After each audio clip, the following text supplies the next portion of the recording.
Blair Walsh will kick off for Minnesota. There's no kicking competition there right now. Walsh, one of the best, so he will put it in the air.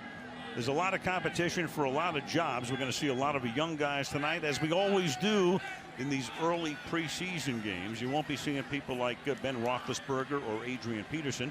Dree Archer is back to receive the kick, trying to win the job as the kickoff return guy, also a backup back.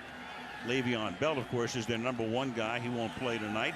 And there is Adrian Peterson. He won't play tonight either, even though he is in uniform, and that's the first time he's worn a uniform since early September of last year. So here we go, the 2015 preseason underway in Canton, Ohio, with a touchback. Coming out to play quarterback tonight for the Steelers is one Landry Jones. We're not going to see Roethlisberger at all, so Jones figures to play a lot. In fact, Mike Tomlin was saying he could play the entire game. He's been there for 3 years, but he's been inactive for every game as a Steeler. Played his college ball at Oklahoma, where he succeeded Sam Bradford, and he's trying to win not only a spot on the team, but he could be the #2 quarterback going into the season. Right now, the #2 guy, Bruce Gradkowski, is hurt, and he won't play tonight either. So off we go from the 20-yard line, first down.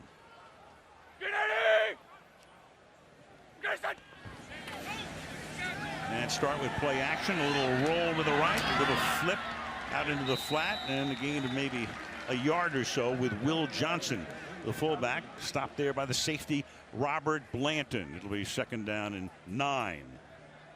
Hard to believe. You know, Chris, you look at Mike Tomlin. He gets the job at 34. He's 43 years old. He's still in his 9th year, the 2nd youngest coach in the league. By only a few days, Mike McCoy at San Diego was the youngest. And everybody after Mike Tomlin had so much success was looking for the next Mike Tomlin. A lot of young coaches hired, but they didn't work out the same way.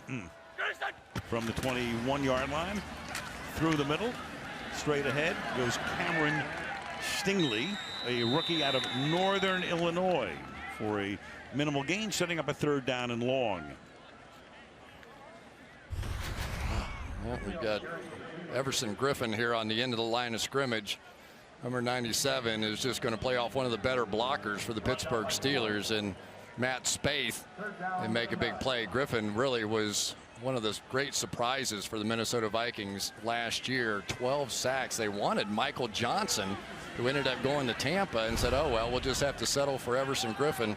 And look at what he did. 12 sacks for him, and they think he's going to be even better than that this year. Very athletic. He had the hat trick on opening day 3 against St. Louis last year. And before the snap, Carl Cheffers is the referee, and it's the first time he'll open up his mic. 5-yard penalty, 3rd down. This is a game in which you normally see a ton of penalties. But maybe we're in for a surprise tonight. And it figures, of course, you got young guys playing, you got guys who haven't seen that much action together in training camp. We'll see. 3rd and 14. Jones is going to set up a screen, and it's caught, and going through the middle is Archer, and he gets taken down at the 23-yard line. There's another guy. I mean, there's so many weapons on offense for this team, with Antonio Brown and Le'Veon Bell, and a guy like Archer is a guy who might not get that much of an opportunity to play, but he can light it up when he gets the ball. One of the fastest guys ever at the combine, ran 4.26. A small guy.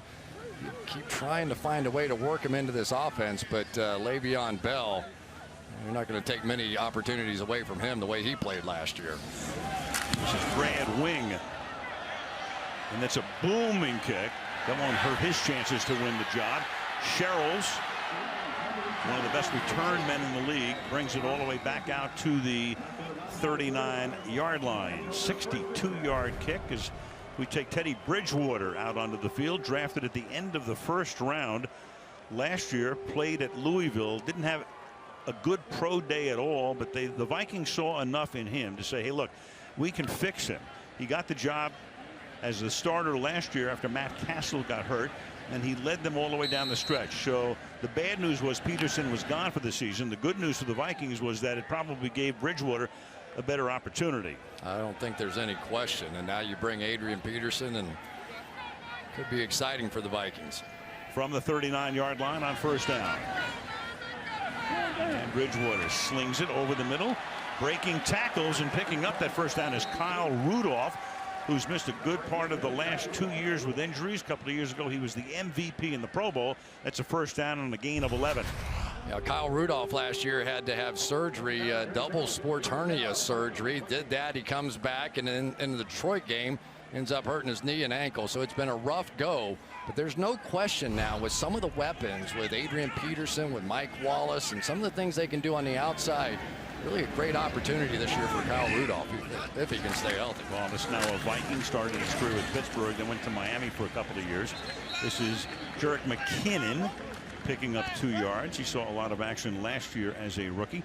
The offensive coordinator is Norv Turner, who, of course, going back through the years, was the coach at Washington, the head coach at Oakland, and then the longtime head coach of the San Diego Chargers, and then came over here with not only the head coach Mike Zimmer, but his son Scott right there, who calls in the play. Scott Turner, the Vikings quarterback coach. 2nd and 8 from the 48-yard line.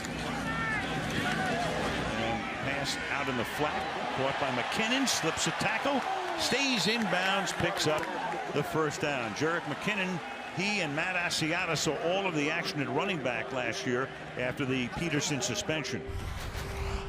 Nice move here by Jerick McKinnon in the open field, able to escape. He got a couple of 100-yard games a season ago and really has made an impression. A guy in college that played quarterback at Georgia Southern, running back, defensive back. I'll never forget him because he lit up my Florida Gators one time and knocked them off in the swamp. It was a stunning upset. That time he got around Arthur Moats, the linebacker, and Bridgewater will step up in the pocket. He's very mobile and takes it for a gain of 7 before sliding to a stop. He'll spot the ball at the 29 and make it a gain of 6. Look at Teddy Bridgewater just smiling out there. The game is not supposed to be this easy. I think he plays best when he's a point guard. When he uses all of his knowledge, he takes great pride in his ability to read defenses.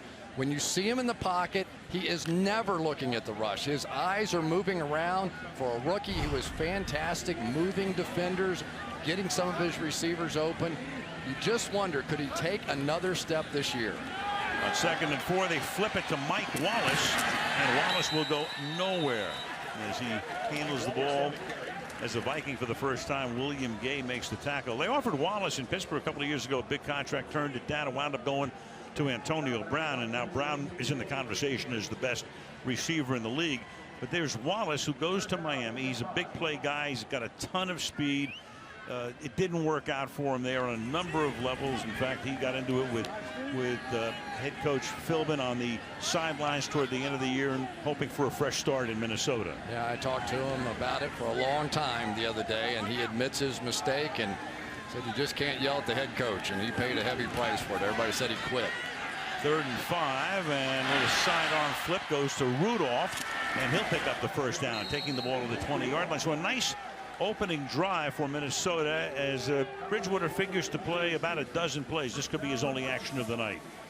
One of the really key guys this year is right here. Matt Khalil did not have a good year last year, has had some issues with his knees. He came out his rookie year and looked like he was going to be a perennial all-pro. Then last year, early in the season, struggled with those knees. Second half of the year came on a little bit. But if he returns to his rookie form, the Vikings are going to be dangerous.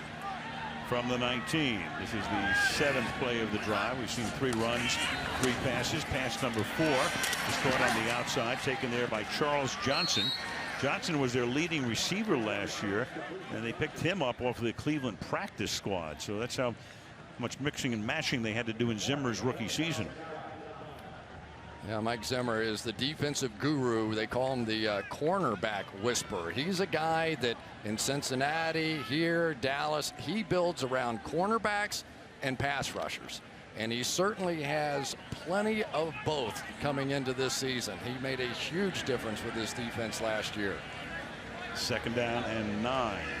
A little under 8 to go in the period. And on a roll, the pass a little low, and Wallace cannot handle it before it hits the ground.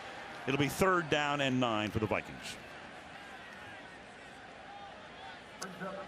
one of the big stars for the Pittsburgh Steelers last year. I thought their best defensive player was Cameron Hayward. He got paid like he was their best player as well. Almost $60 million on a contract. Of course, Ironhead's son, and 7.5 sacks really does not tell the story in Dick LeBeau's defense. So many responsibilities to play the run first and then come after the quarterback, Stephon Tuitt on the other side. They really think these two are going to be bookends for a long time. 3rd and 9. It's a 4-man rush. The line does its job. The pass is caught, but whack before he can get the first down is right. That's Lawrence Timmons, number 94, who's been doing that for the better part of his 9 years in the league.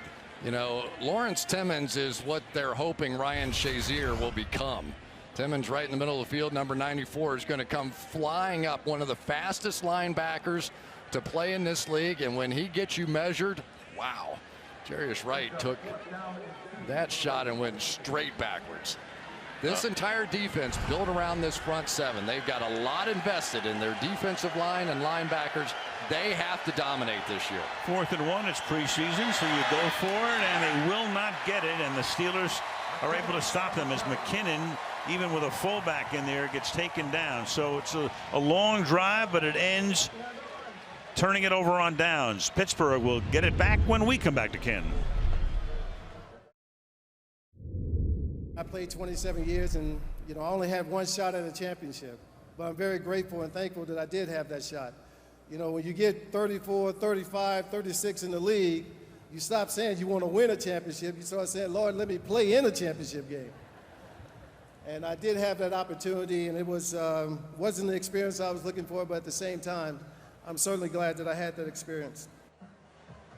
New Hall of Famer Tim Brown. Hear from him in a moment. Heisman Trophy winner, and a guy who spent all but 1 year of his career in Oakland, wound up in Tampa Bay, finishing it out in the early 2000s. Pittsburgh stopping Minnesota on that last drive, and now cutting the other way is Stingley, and he'll pick up about 4 yards out to the 15, and we go to Paul Burmeister. Paul. Al, thank you very much. Took a whole lot of talent and some pretty good patience for Tim Brown to make it here. 6th year of eligibility. What was it like to finally put on this gold jacket? Man, it was amazing. It really was. We waited for a while, but when I got it on, it seems like I forgot about all those years I waited. It's been an incredible experience this week, and just looking forward to the rest of my life being able to wear this gold jacket. I would imagine most things have been enjoyable this week. What's been the most memorable part of the weekend? My son came up to me. He's only 12. He didn't see my career. But after the ceremony, like the enshrinement last night, he came up to me and said, Dad, you're cool. You're cool, Dad. So to me, that was big time. Teams are throwing the ball so much more now than when you played. Receivers routinely putting up monster numbers, yet you're the only player in NFL history to have at least 75 catches in 10 consecutive years. How do you explain that level of consistency? Well, I probably played some games I shouldn't have played, to be honest with you. Practice some practices that I shouldn't have, and but my whole thing was get out of bed. If I can get out of bed, then go to practice, and then we'll go out to the field, and then I run a couple plays, and by then you feel better. You get to game day, you play. So, I think just by doing that, things worked out pretty good for me. Interesting that your mom didn't even want you to play football. She didn't know that you went out in high school. The first NFL game she saw you play in person, you had your 1,000th career catch. What did it mean to have her with you last night? I didn't even know the Raiders had brought them into town. So when they stopped the game and brought her out, I almost fainted, man, because I couldn't believe that she was there. But, I was so happy that her and my dad was able to be there for that incredible moment, and she still talks about it every once in a while. She talks about the Raider fans. They're a little different, so it was a great experience for her. A lot of Raider fans in Oakland and Los Angeles, kind of an unknown future right now. You played 7 seasons as a Raider in LA, 9 in Oakland. Where do you think that team belongs? Well, I think they want to be in Oakland. The team, the franchise started there. But, if they can't make it work financially in Oakland, they're going to have to do what they have to do. But I believe Mark Davis and the team wants to be in Oakland. All right, Tim, thank you very much. Thank you, Paul. Appreciate it. Tim Brown, the 9th Heisman Trophy winner, now in the Hall of Fame. Yeah, thank you, Paul. Tim Brown, great career. A lot of fun to watch him. I remember at one point he was having some contract difficulties with the Raiders, with Al Davis. Really? And it was, what a shock. And there was some talk about him winding up with Denver. And that talk got squelched. Mike Tomlin coached him for a little while, I guess, in Tampa, and he said he couldn't play his 17th year, and he was returning punts for them. An amazing athlete he was. A couple of Notre Damers going into this Hall of Fame class. And Jerome Bettis talking to Jerome at halftime. 3rd and 9 here. The play clock is expiring, and that's why we have a flag here. Delay a game.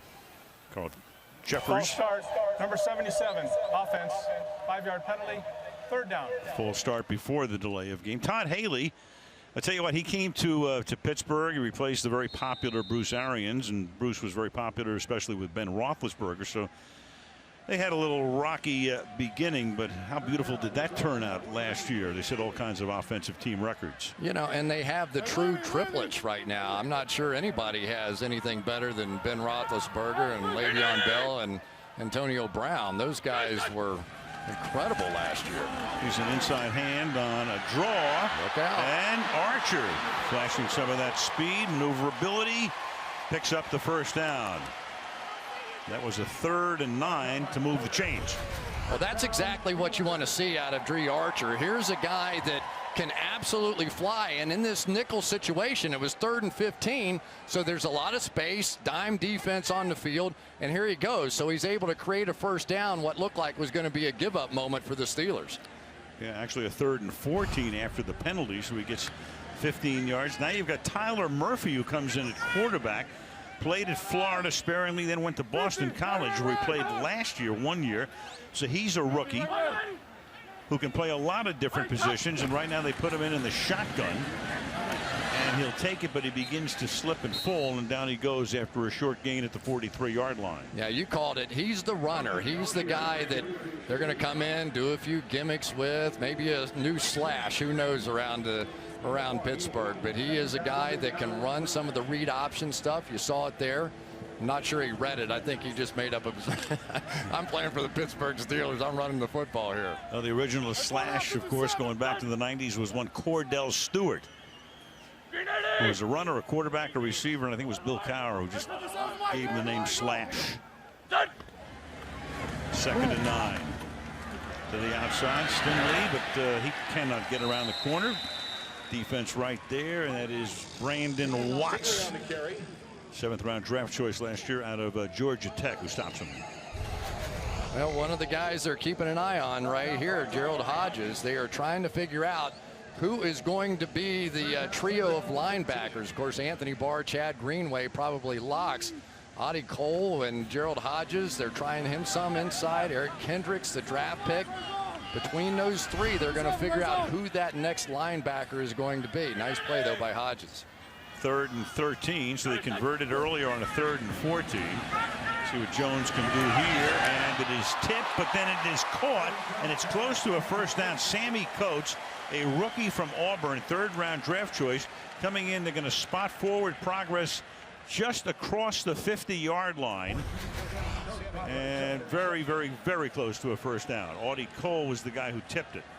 Nice job of concentration, though, by Sammy Coates. They've been a little disappointed in what they've seen out of him so far, but good focus here. He's a speedster. He's a guy that when he played at Auburn, he could take the lid off the top of everything. And I think in part because there have been so many wide receivers hurt, he hasn't quite looked as fast as he did in college. Well, it's 4th down and inches, and they're going to go for it. But then again, the play clock goes to 0. Did they get the play off? And they did. They called a timeout. Timeout with a little more than a minute and a half to go in the opening quarter. No score in the Hall of Fame game.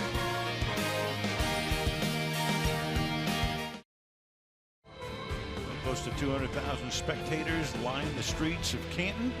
Welcome the class of 2015 during yesterday's grand parade. So after the timeout, it's 4th down and a short 1, and they will get the 1st down, as finding the opening is Stingley. Cameron Stingley is a rookie. He's a free agent, played his college ball at Northern Illinois. 1st down, Pittsburgh. Nice job there by David DeCastro and Cody Wallace coming down and just caving it down. Once Stingley was able to come down here, get that block right there, and he made the first one miss, and then there was a gigantic hole. So nice opportunity here for Landry Jones to get something going. Closing minute of the quarter. And getting the workload here is Stingley, carrying for a couple of yards with 50 seconds to play in a scoreless and pretty well played opening period. You know, Landry Jones, a guy that played out of the spread in college and really has had to make a lot of adjustments now coming into the National Football League. He never really played under center. They say that he's pretty methodical in his drop, a little methodical getting the ball out of his hand. So they just want to see him play fast. They want to see how quickly he can make reads, get the ball out of his hands, take control of the offense, because let's face it, this may be his best opportunity to do that in this game. Right tackle Marcus Gilbert, a starter. He's a little slow in getting off the field that time. Needs some attention. 2nd down and 7.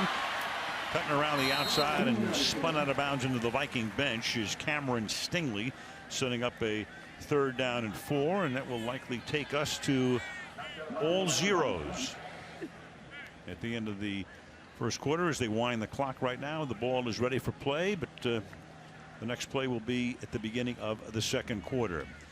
So we have played 1 quarter in the Hall of Fame game in Canton, Ohio. Pittsburgh nothing. Minnesota nothing. Sunday Night Football resumes after these messages. No scores. Start the second quarter. 3rd down and 4 for the Pittsburgh Steelers out of the shotgun. Bunch formation to the right. Jones goes that way, throws, caught. That'll be a 1st down. C.J. Goodwin loses the ball. The Vikings have recovered. Fumble on the play. It is Exum who moves into Pittsburgh territory, takes the ball all the way down to the 37-yard line. So unless he was down, and they do have replay here in Canton in preseason, it will be a fumble. They may take another look at that. They do on all turnovers anyway. They'll take a peek. Back here now, Mike Kafka will take over at quarterback. So Bridgewater played the first quarter, 5 of 6 for 44 yards. Kafka, one-time Philadelphia Eagle, hands it to Matt Asiata, and Asiata gets taken down at the 36. Well, the Steelers are going to be as good defensively as these linebackers. And Lawrence Timmons, you know him. He's been a tremendous player for the Pittsburgh Steelers for a long time. Big hit to set the tone early on that one. But now watch Ryan Shazier on the 4th down play come up, take out the fullback, stop the 4th and 1. And talking to him earlier this week, I said, what do you want Steelers fans to see in you tonight? He's going to see the plays that I didn't make last year because of injuries I'll be making starting tonight. Good beginning for him on a 2nd down and 8. Taken to the 30-yard line. That's Matt Asiata. About 3 yards shy of the first. So there is Mike Kafka. We've seen him on a couple of Sunday night games in the past. 2014 with Tampa. Played with Philadelphia back in 2011. Played his college ball at Northwestern. And he is the guy who figures to be backing up Teddy Bridgewater this season. And there's Teddy, who's done 4 the night. Of course, the Vikings get to play 5 preseason games. Everybody else plays 4. 3rd and 3 as Kafka has that one batted. And that sets up a 4th down. Brandon Boykin, who was traded from Philadelphia over to Pittsburgh a little over a week ago, got his hands on it to knock it away. Let's see here. Right there.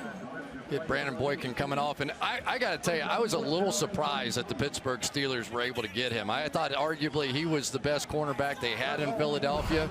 And he comes in and makes a play. The other day in practice, he had a pick 6, run back for a touchdown. And apparently every time he makes a play, Mike Tomlin's screaming up and down the field, I got it right. He felt great about it. It took them a while to get the field goal unit out there. Thus the play clock goes to 1, and they're forced to use a timeout with Blair Walsh already out on the field and ready to attempt a 38-yard field goal. And we can tell you, as tradition states, the NFL season kicks off by saluting the champs. And Thursday, September the 10th, we will be in Foxborough, Mass. as the Super Bowl champion Patriots host the Steelers. It all starts at 7:30 with a Hyundai kickoff show. Multi-platinum recording artist Ellie Goulding and Grammy Award-winning Train perform from downtown San Francisco as the celebration for Super Bowl 50 begins. And it's well, today's the 9th, so it's a month from tomorrow in effect. What do you think that night's going to be like? I think it'll be pretty good. Wow. I think there'll be a little emotion in that stadium. There's a little mystery, too. 48-yard attempt by Walsh is no good. Wide to the right, so we still don't have a point in tonight's game with 13:24 to go in the opening half. Steelers, Vikings, 0-0. So we will see the Steelers on the opening game of the regular season on Thursday night, September 10th. And of course, the question becomes, will Tom Brady play? We don't know yet. We know that LeGarrette Blount will not play. He suspended, the New England running back, for that game. And Le'Veon Bell will not play either. He's suspended for 2 games, but still a lot of mystery in terms of who's in, who's out. You know, and what a mess the league has right now. Mike Tomlin said it right. I can't believe we're bringing last year's baggage into this year's season. But what's the compromise here? What could it possibly be? Either Tom Brady cheated or the league has falsely suspended one of the greatest icons in the game. And is there something in between that? I don't know what that is. Well, there's a hearing in New York on Wednesday. There's been, hearings up the yin yang, as we know. But the league and the union want an expedited decision. So I'm not saying we're going to have it by the end of next week, but they're on a path to get this thing done sooner than later. Let's see what happens. And all judges want settlements. They want the parties themselves to figure out the answer. I just don't know that in this case there's a middle ground that makes sense for anybody, at least what I've heard of the negotiations. That's Jesse James. Perfectly named Jesse James, stealing a couple of yards and taking it out to the 42. So you spent the whole offseason learning about the ideal gas law, did you not? I did, and I read all that stuff, and I'm more confused now. There are 3 people, I guess, who really know the truth of exactly what happened with those footballs or didn't happen with those footballs. So it's a very difficult point in the league history right now, and unfortunately it is taking away a bit of the enthusiasm to the start of this season. 3rd and 6 here. New ball procedures this year. That's popped up in the air and incomplete. The pass intended for Mike Coates, and it was incomplete. Jabari Price. So this year, whatever happened in Foxborough last January won't happen again. Each team will prepare the 12 balls and the backup balls. The official will measure the PSI level provided by Wilson. Randomly selected games, they'll be taken out of play at halftime. In any event, if nothing else, they're going to keep a closer eye when the balls leave the officials' locker room. There's no question about that. And the interesting part is they're probably going to, for the first time, have some real evidence of what happens to footballs after a half of play. Meanwhile, the ideal gas law, some would think, is to mute our mics. That's severe, though, isn't it? Oh, man. Going back to the Steel Curtain years, it's always been about defense in Pittsburgh. We look at the guys they have lost. Brett Kiesel, he retired after 12 seasons, the defensive end. And, of course, Jason Worlds, after only 5 years, wanted to maintain his health, so he stepped away. Troy Polamalu will no doubt be here in Canton making a speech in a few years. Ike Taylor, loved watching him swagging. 12 seasons in the league, and those guys are all gone as Matt Asiata gets bounced back from the line of scrimmage. And the guy who was running the defense for many years, of course, was Dick LeBeau at the age of 77. So it wasn't announced as a firing, but clearly LeBeau was not ready to retire. There's Keith Butler, who took his place as the defensive coordinator, because Dick, they just didn't renew his contract, and he wound up going with Ken Wisenhunt at Tennessee. Yeah, and there's going to be a philosophical change. Don't forget Mike Tomlin was one of the top defensive coordinators in Minnesota before he got the Pittsburgh job. So I think probably a few too many balls sailing over his defensive backs' heads last year. A little more zone coming out for this season. 2nd and 8. Caught. Stopped. 23-yard line is McCoyle Pruitt, a rookie out of Southern Illinois. Well, they really like him too. They think he's probably the best athlete among the tight ends now, and that's saying a lot with Kyle Rudolph over there. But he ran 4.58 at the combine and is built like a rock from the waist down. A great legs and body for a blocker. He can catch. He's athletic. He can run. Don't be surprised if he's a factor this season. In his first name, right? It's McCoyle Pruitt. I mean, you didn't memorize all I am trying, baby. 137,000 people. We got double numbers in the game, too. And that is picked off at the 25-yard line, maybe. That's Shazier, but did it hit the ground? Is the question. They say it did. So it's incomplete. Yeah, I thought it hit the ground, too. But we're seeing Ryan Shazier now starting to play for Pittsburgh. Yeah, hit the ground. Yep. Starting to play for Pittsburgh the way he did for Ohio State. I thought he was one of the fastest linebackers I had ever seen in college. And, of course, you get ready for the draft and you try and watch as much footage as you can. And he looked like somebody let a cornerback sneak in there and play middle linebacker. That's how fast he was. So you pair him with Timmons inside. If those two are right, it is going to be fun to watch. Archer back to receive the kick off the foot of Jeff Locke, third-year punter out of UCLA. And kick dying as it descends and bouncing sideways and out of bounds over at the Steeler bench at the 46-yard line. 10:06 left in the first half in Canton, Ohio. Pittsburgh, Minnesota, 0-0. To my fellow offensive linemen, this honor's for you. Because without you, there's nothing. You guys were my rock. You were the guys that I went to war with every day, and I loved every minute of it. Will Shields, hear from him in a moment. Just did all the dirty work. Offensive linemen, guards get less acclaim than any other position. But he certainly made his mark felt all those years with the Kansas City Chiefs. He was one of those guys you just wrote his name down for the Pro Bowl every year. Yeah, you didn't even think about it. Randall McDaniel, Will Shields to the 49-yard line. Speaking of Will, here is Paul Burmeister. Al, he's had a little bit of time to get comfortable now with his new title. Will Shields, Hall of Famer. What's going to be your number one takeaway from this weekend? You know, I think it's the simple fact of being around the guys. Basically, opening that door where you get an opportunity to now visit with the guys that you've always emulated and watched play. No easier way for a player, even though it's difficult to do, than to play every single game. That's how you earn respect. You never missed a single game in 14 seasons. You finished with 223 consecutive starts. Looking back, what's that durability mean to you now? You know, it means a lot. I mean, it means that, you know, that basic word consistency. They knew exactly what they're going to get week in and week out, and that's what you prepared for, and that's what you wanted to happen. Was there ever a time when that streak of starts was in doubt for you? Oh, yeah. There's always a couple of weeks, especially within, you know, year 12 or 13 and 14, where you're going, man, I can't feel my left leg, or my foot feels like it's numb, or something of that nature. But, you know, it just seems that Sunday rolls around and you fight your way through it and get ready to play again. Your former Walter Payton Man of the Year award winner, your foundation in Kansas City, Will to Succeed, still thriving. At what point did philanthropy become such a big deal in your life? You know, it was actually early in life. The simple fact that I had Coach Osborne that started the Teammates program and sort of built it and instilled in us that we could do something unique with what we have. I don't know if there's anyone in the stadium better to talk about Junior Seau, the late Junior Seau's talent on the field than you. You played against him twice a year for 10 years in the AFC West. In your mind, why was he the only first ballot Hall of Famer, or what made him a first ballot Hall of Famer? Well, he was amazing with what he did, his tenacity and how he played the game. He basically made you change every blocking scheme. So you had your regular blocking scheme and then your other one for Junior.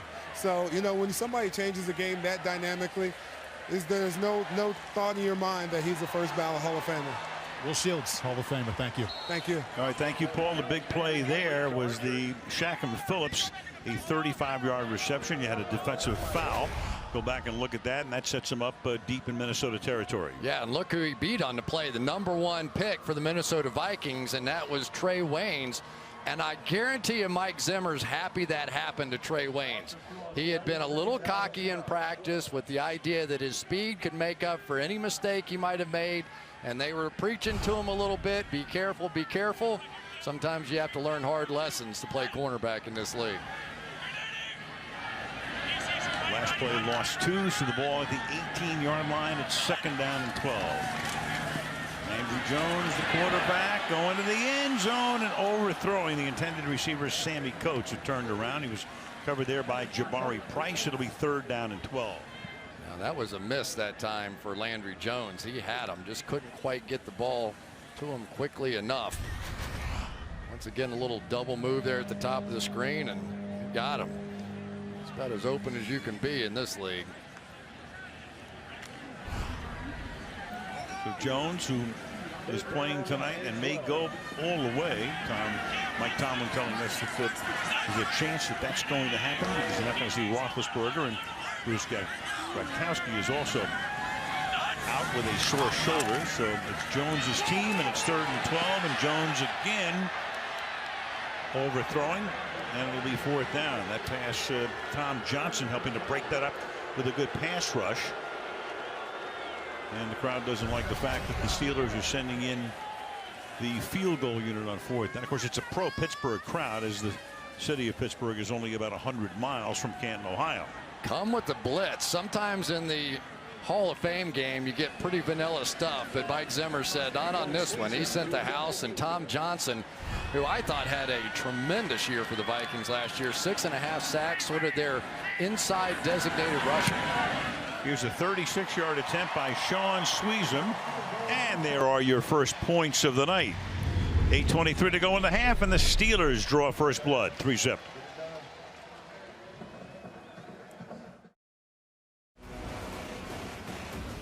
Mike Munchak, Hall of Famer, knows a little bit about offensive line play. The great guard with Tennessee, coaches the offensive front, which has gotten a lot better through the years. From 6 yards deep, Cordaro Patterson's going to come out with the football to the 20 or the 19-yard line is where they stop him.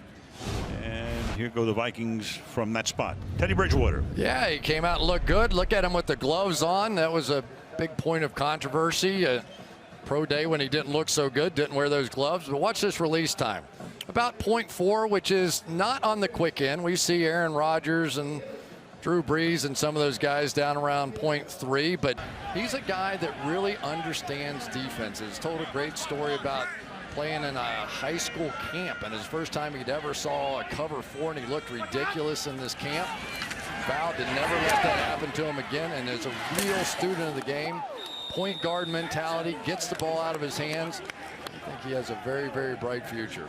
Well, what about Patterson's future? He didn't play very well last year. Cordaro Patterson, a disappointment. They went out and they got Wallace. If they can get Patterson on track, and you got Rudolph staying healthy, and Charles Johnson is there, and now you get Adrian Peterson obviously out of the backfield. They've got some pretty good weapons. There's Mike Wallace. Saw him on the first series. 2nd down and 4 now for the Vikings from the 25-yard line. Fake toss, and the ball handed off to the big bull, Matt Asiata. About 1.5 yards shy of the first. Teddy Bridgewater, one of 3 rookies in the history of the league. A TD pass in 10 straight games, and he's got some pretty good company there. Peyton Manning did it, and so did Andy Dalton, and his completion percentage, completing close to 3 out of every 4 over the final 5 games, and Ben Roethlisberger would be the other guy on that graphic. Those last 5 games, I think, convinced everybody, up over 70%, that he was going to be a major factor in this league. They convert on a 3rd down and 2. Thielen making the grab, number 19. First down. Kafka's an interesting guy. He's I don't know quite how to describe him. When you watch him throw in practice or whatever, I think even Mike Zimmer, the first time he saw him, said, I don't know, Norv, I know you like this guy. He doesn't have that big cannon arm. Tell me again what it is you like. And he said, just hang with him. Hang with him. You're going to see. And he goes out in his first few days of practice, completes 42 out of 50. So that's who he is. He's kind of the Kurt Warner light, maybe. Here's Asiata reversing field, breaking a tackle. Nice run. Picking up close to 18, Matt Asiata, who saw a ton of action last year at running back with Peterson gone for the season. This year, more of a fullback role for him. Yeah, and Asiata is one of those guys that's just honest. I mean, I don't know that he does anything great, but anytime you see him at the point of contact, somebody's bouncing off of him. On the outside, you've got the -- pick for the Pittsburgh Steelers, Bud Dupree, got blocked / held, whatever. Didn't make the play. On a little stunt up front, and the pass with Thielen is incomplete. It'll be 2nd down. 5:47 left in the half. Pittsburgh on top, 3-zip. Not everything has changed. There's the big bus up there. Well, I tell you, what a reception he got last night. He had him going last night. And a great tribute to his dad. He said, I sent him off to Notre Dame and said, son, I don't have a lot to give you, but I have a good name. Don't mess it up. And he passed that along to his son last night as well. 2nd and 10. We're going to talk to Jerome at halftime here. Jarius Wright making the catch here, and it will be 3rd down. Now, this is a Minnesota Vikings team. I don't know if everybody knows just how fast this team is at the wide receiver position. We talk about Mike Wallace and his great speed, but Charles Johnson, Jarius Wright, Mike Wallace, Cordero Patterson, all those guys minimum 4.4 range. So if you want to put together a decent 4x1 relay, Minnesota Vikings might be a decent place to start. On 3rd and 4. Kafka buys time, throws, and that's caught. 1st down. Thielen pulls it in on the run. 1st down with less than 5 minutes to go in the half. Look at this Minnesota team and all of the speed. One thing, Chris, this year they're going to play outside, next year inside. Yeah, and I think they're all going to be happy about that too. Kind of cheer for Adam Thielen a little bit. Local guy, had one huge play against the Bears. I think the only touchdown scored in that game to help win that one. And very popular guy with Minnesota Vikings fans. Now a 1st down from the 36-yard line off play action. That buys a ton of time, and then the pass is caught by Pruitt, and he goes into the end zone for a touchdown. Michael Pruitt for 34 yards. Great protection that time. Play fake bought him time. Pruitt got wide open, in for 6. All the way across the formation. Here's where that speed comes in. 4.58. They blow the coverage. Looked like that time one of the linebackers didn't quite get deep enough on it. Shavon Green, and for Mike Zimmer, pretty happy. Well, now you've got an extra point. They've moved it back this year. The line of scrimmage is 15. This is the equivalent of a 33-yard field goal. This is your new extra point in the National Football League, and that's good. Last year on field goals of exactly 33 yards, the kickers hit 95.1%. Good here. 7-3. The Vikings on top.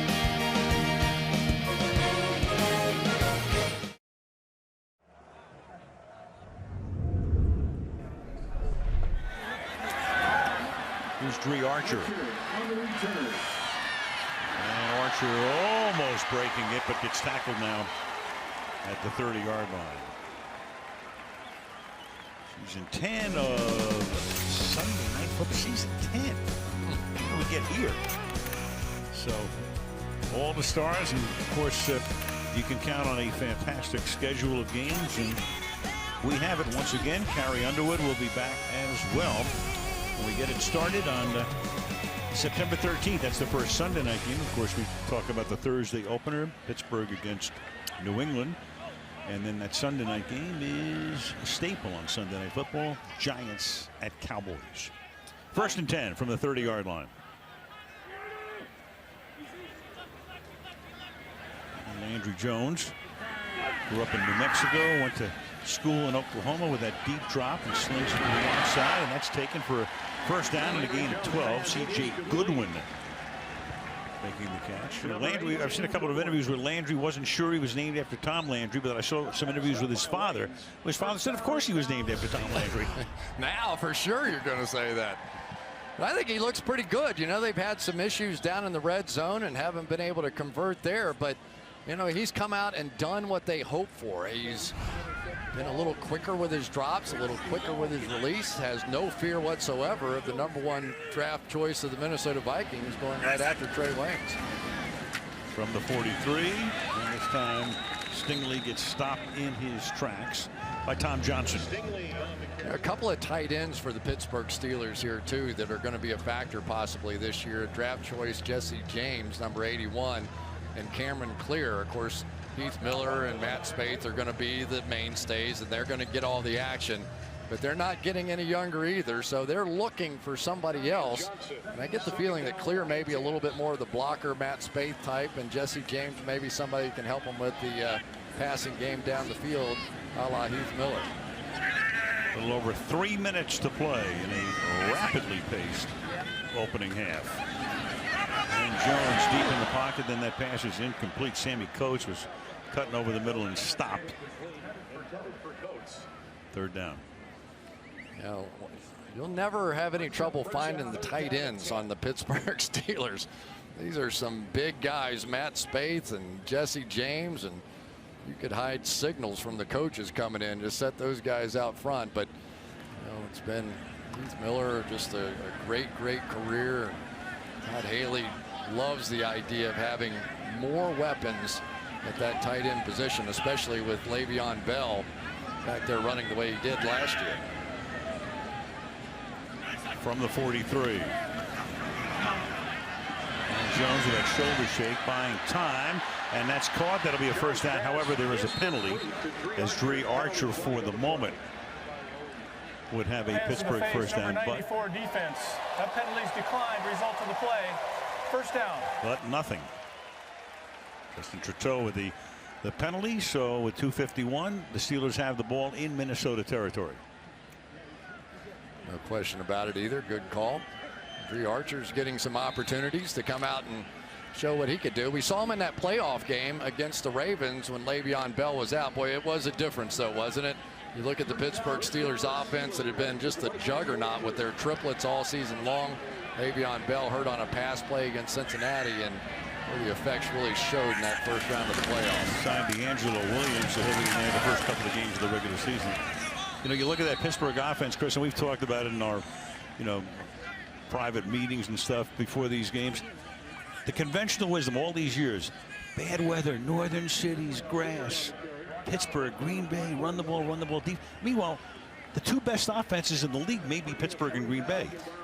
No question about it. And that guy right there, Ben Roethlisberger, really evolved. I thought last season the full conversion has taken place. The Pittsburgh Steelers are now a passing team. Jerome Bettis' era has passed. 2-minute warning in Canton.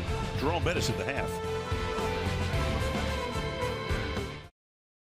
Back in Canton, Ohio, nice night. Temperature in the 70s. Canton about 60 miles south of Cleveland, 100 miles from Pittsburgh. A lot of Steeler fans here tonight, and a ton of them at the ceremony last night, especially with the bus getting inducted.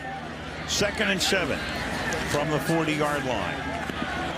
Jones stepping up, feeling the pressure, and the pass is incomplete. The coverage is good, but a flag is thrown, maybe too good. Trey Waynes again back there. He goes, well, you know, what do I have to do here? Sammy Coates, the intended receiver. So you got the rookie against the rookie. What are they going to call it? I think they're going to call it on Trey Waynes for grabbing the wrist of Sammy Coates. Number 26 defense. Automatic first down. Something probably you can get away with in college, maybe a little tougher here. Right at the top end of the route. Here he's going to be right in position and just grabs that wrist and doesn't let him get that arm up, and the officials didn't like it. So you see that guys get away with that sometimes, and sometimes not so much. Trey Waynes, though, is a guy that can absolutely fly. Watching him in practice, you can tell he has it. He is going to be a very good player in this league. And he's going to have some lessons learned before this preseason's up, too. 38-yard penalty. Now they give it to Stingley. Tries to back his way in, lowers his shoulder. Gets down to the 1-yard line, maybe just a bit inside it. It'll be 2nd down and goal. Donnell Hunter making the tackle. You know, and Donnell Hunter is a guy that they're really excited about with the Minnesota Vikings. He's out of LSU and pretty raw coming out. But they felt like that he had plenty of things that could be coached right out of the left side there. And if he ends up being a factor, if he can spell Brian Robinson and Everson Griffin and be that third pass rushing end that they think he can be, it'd be a big deal on this defense.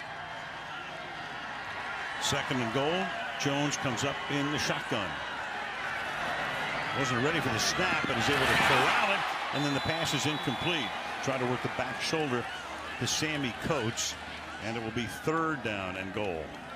Pretty nice job there by Landry Jones. He had no idea that snap was coming and got his hands on the football and got it out there really with a chance for Sammy Coates to make the play. You can tell he's not even paying attention, starting to walk up. Here it is, back shoulder, just couldn't make the one-handed catch. To this point, Jones is 10 out of 16 for 102 yards. Comes up in the gun again on the 3rd down and goal as they spread them out. Vikings show blitz. Play clock at 1. And then Jones throws, and that is incomplete. It's Devin Gardner who's the intended receiver. Jabari Price covering on the play. So they go from 1st and goal at the 1.5 to 4th and goal at the 1. Remember Devin Gardner, the quarterback at Michigan, and set him up. He's had a little experience at Michigan with playing wide receivers, and I got to say there were a couple of good throws in that mix, and that's one that a lot of guys would have had pretty well played defensively. So 4th down and goal. They empty the backfield. There's a little confusion about who's supposed to line up where. Steelers moving all over the place. Here comes the blitz again. The pass that is dropped. And that was Jesse James right over the middle. Had it, looked away, dropped it. They turned it over.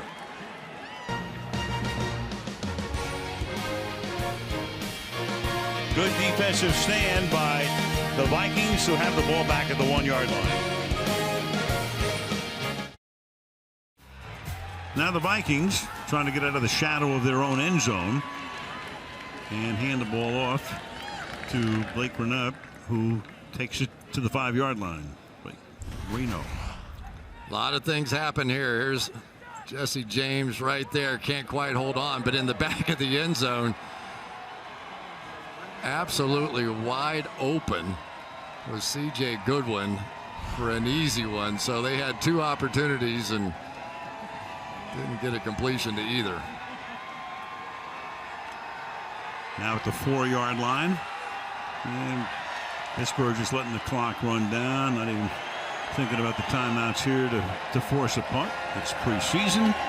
2nd down and 8 yards line, and then Matt Asiata. Shazier makes the tackle. That's going to take us, well, for the moment we thought all the way to the end, but Pittsburgh will now take a timeout. Ryan Shazier is having a night here so far, and he just wanted to make an impression on these Pittsburgh Steelers fans, and I would say mission accomplished here so far. They're going to have some really tough decisions to make at the linebacker position.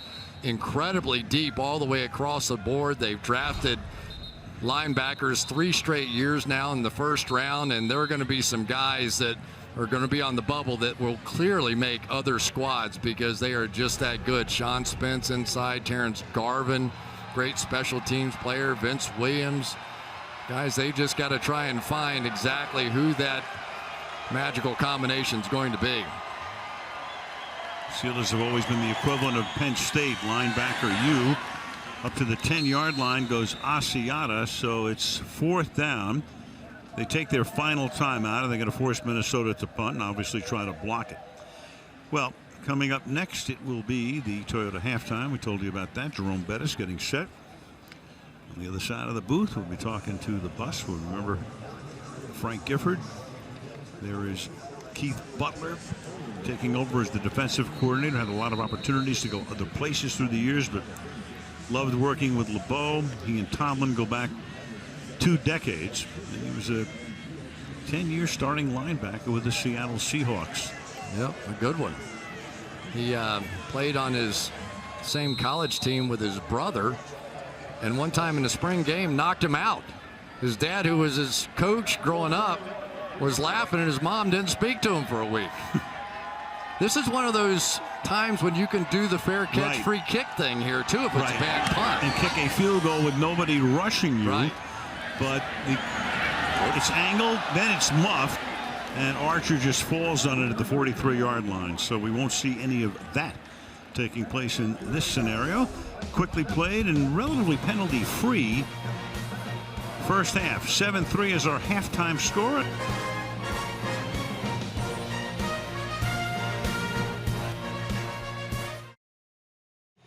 So it is on to the start of the third quarter at Tom Benson Hall of Fame Stadium, Canton, Ohio. Al Michaels, Chris Collinsworth, Paul Burmeister is down on the field.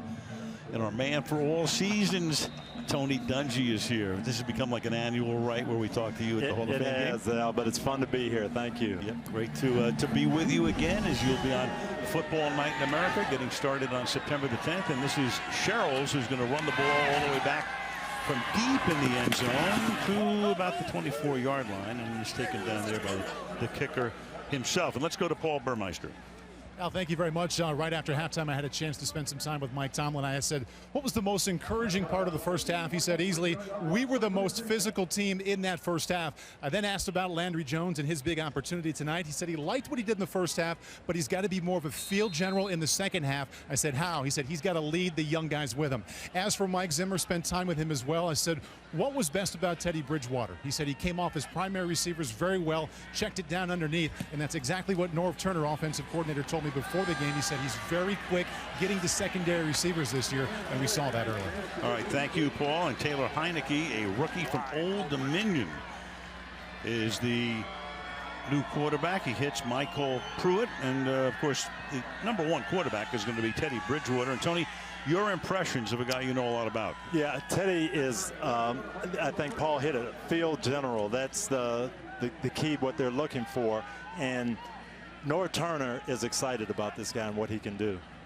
We saw him in the first quarter tonight. He'll get plenty of action during the preseason as they get ready for their opener in San Francisco. And this is Joe Banyard carrying for a gain of a couple. So what is it that you would expect from Bridgewater? He got a lot of experience last year, obviously, as a rookie. And what are you looking for from him this year? Well, things are going to be totally different with Adrian Peterson back. And they're going to see defenses that are going to stack the box to stop Peterson. He's going to get some chances to make one-on-one throws on the outside. And he's going to love playing in Norv Turner's offense. He's got a little bit of a dip in that arm. He throws a little bit of a three-quarters kind of a thing, and he admits, you know, I talked to Teddy this week, and he said, you know, if I get underneath that ball, it's going to sail on me a little bit. And I asked Norv Turner about it, and he said, you ever seen Phillip Rivers throw? He did all right. And I was like, good point. Take a look at it here. We've got it queued up. There's that lower arm angle. Of course, Norv knows all about Phillip Rivers and what he did, and Teddy Bridgewater about the same spot and wearing those gloves. And you know, Tony, there was so much made out of that bad pro day that he had, and for some reason Teddy, who always wears gloves, decided on that pro day he wasn't going to wear them, and he didn't control the football at all. Yeah, he didn't do well on one day, and for a lot of people that made all the difference in the world, and it shouldn't. This guy played great for 2 years at Louisville. He was fantastic. And you know that when you're coaching, when you're evaluating, that's what you have to go by. You can't go off of one day's performance and discard a whole career. Paul Burmeister was telling us a story, and maybe I should let Paul tell the story, but Norv, even after that day, saw Paul somewhere else and asked him about it, and he said, believe me, don't worry about it. He said, anything he did that day, we can fix. We're still very high on this guy, and Norv was right. So the Vikings now on 4th and 1. Will kick it away. This is Locke, and he'll send it through the end zone. So the Pittsburgh Steelers take over when we come back at the 20-yard line at the Hall of Fame game with Minnesota leading 7-3.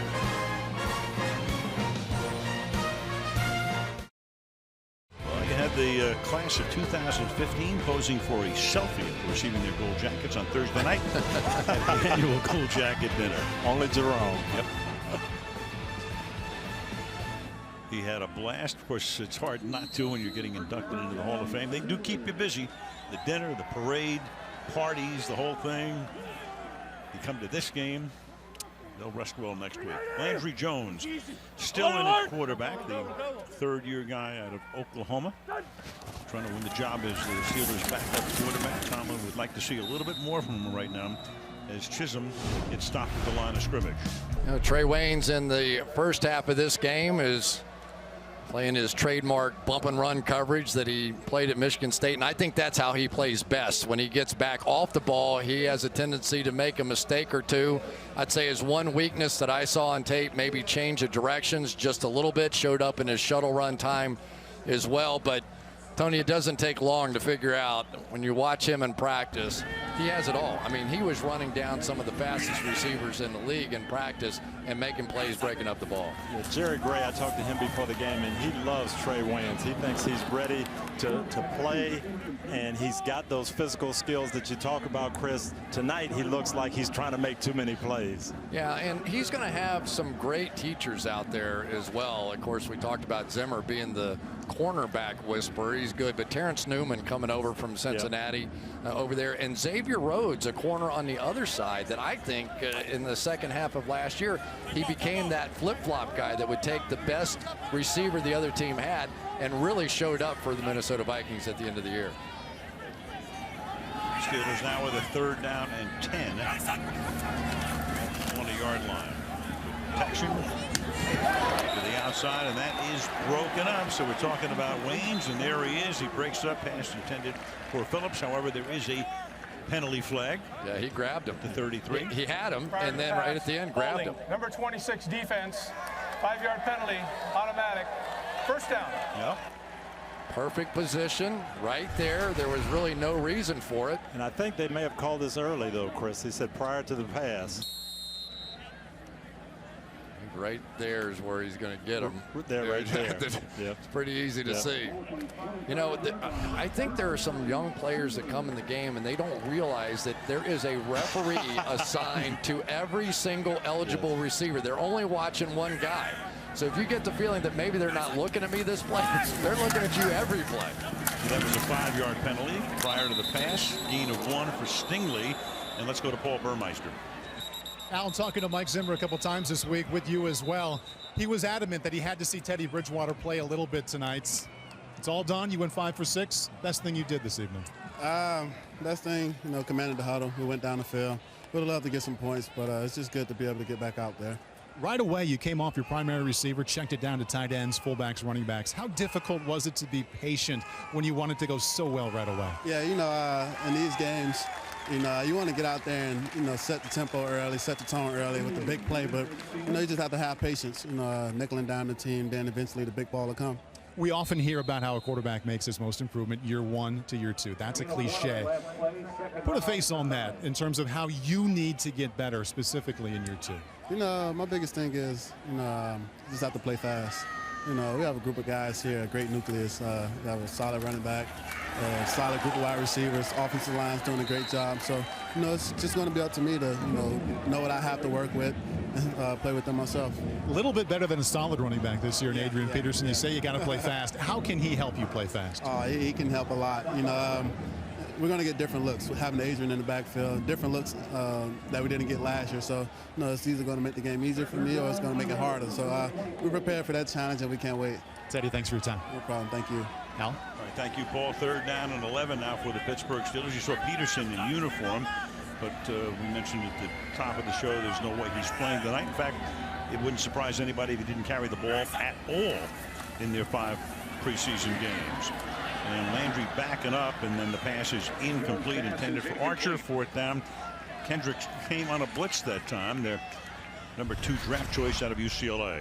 Yeah, right here, Eric Kendricks, and they have really high hopes for this young man. Of course, we know him, his brother, Michael Kendricks, who plays for Philadelphia and has been a Sunday night football superstar. But he is a coverage linebacker. And, Tony, in the NFL today, if you have a middle linebacker type of player that can also cover, that's a magical guy. It really does help. You don't have to worry about getting caught in different formations or getting him on a tight end or a back. He can handle people, and that's a big plus. Jordan Berry's punt, fair caught by Stephon Diggs. Minnesota ball, and we come back with the Vikings up by 4 in Canton.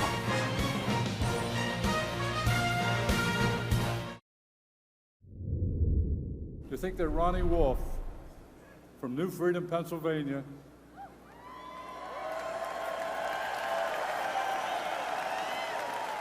who graduated 101st in the class of '83 from Susquehannock High School, is being inducted into this fabled hall is remarkable. Ron Wolf, terrific guy through the years, very accessible. did a tremendous job in Oakland, and then, of course, helped to resurrect that Green Bay franchise as Minnesota has it. And this is Joe Banyard going nowhere. Speaking of Mr. Wolf, let's go to Paul. Al, thank you. Special weekend, of course, for all the inductees. But what counts, Ron, as the most special memory for you? The most special memory for me would be the parade. I thought that was an incredible display by the citizens of Canton to come out that early and watch a bunch of old people ride around in a car waving to it. It was mind-boggling, really, and the reception we received by everybody here. Very, very heartwarming. Let's go back to 1992, shortly after you took over the Green Bay Packers. You go to the board of directors and say, I think it'd be a really good idea to trade our first-round pick this year for a relatively unknown quarterback named Brett Favre. What gave you the conviction that that was the right choice? Well, I thought in 1991 he was by far the best player in the draft, and that turned out to be true. Some pundit once said, as long as you were in the game, eventually you were going to get one right. But anyway, so what a great player he was, and to me that was an easy deal, because in professional football, as you well know, you don't have a quarterback, it makes for a long Sunday. You make a trade for your quarterback, you get a pretty good head coach in Mike Holmgren, and you find a way to sign Reggie White. Now, the Packers at that point hadn't been to a playoff game in 10 seasons. You eventually win a Super Bowl. How satisfying was it to restore the glory to Title 10? Well, I think first of all, Paul, I had an awful lot of help doing that. But that was a thrill, because you're walking around in Green Bay, Wisconsin. You're in a storybook atmosphere all the time. All the great names have played the game. Most of them played right there. You walk into Lambeau Field, you see those magical names up there, and you know right away who they played for and what they represent. Excellence on the gridiron. That was a huge thrill for me, to be able to restore pride back into that operation, because 24 years, this is a remarkable statistic, 24 years after Lombardi left, they had 2 playoff appearances, and one of those was a strike year. So I'm going to ask you to play general manager one more time, and here's how this works. You're selecting a dream team tomorrow. You got to pick one coach or one player already in the Hall of Fame. Who's your first overall pick and why? Well, my first overall pick would be anybody who has a winning record, and I think that's too tough of a question. To make everybody in Ohio happy, I'd have to say Otto Graham, because he played 10 years and he took his team to the championship 10 years, winning 7 of them. Now everybody's going to say, who's Otto Graham? Because if it didn't come before certain networks right now, people don't know they existed. But that's really a tough question. I had an opportunity a very long time ago to work with Mel Hein, who is Mr. New York Giant, as everybody knows. And I asked him that very question, and he said unequivocally, Sammy Ball. Sammy Ball or Otto Graham, an excellent choice. Ron Wolf, congratulations and thank you. Thank you very much. Yeah. All right, thank you very much, Paul. Words of wisdom from Ron Wolf, a tremendous executive through the years. But he retired a little too early, too. I think he did as well. Jeff Locke with the punt. Fair caught at the 13-yard line by Kenzel Doe. 6:46 left in the third quarter in a very low-scoring game in Canton, Ohio.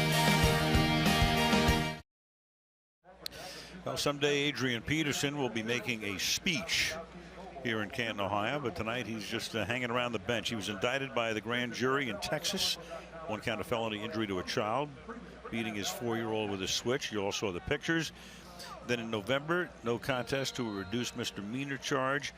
He was suspended without pay by the NFL for the remainder of the season. He played only 1 game. The suspension overturned in a federal court in February, reinstated by the league in April, and his probation was terminated 15 months early last week.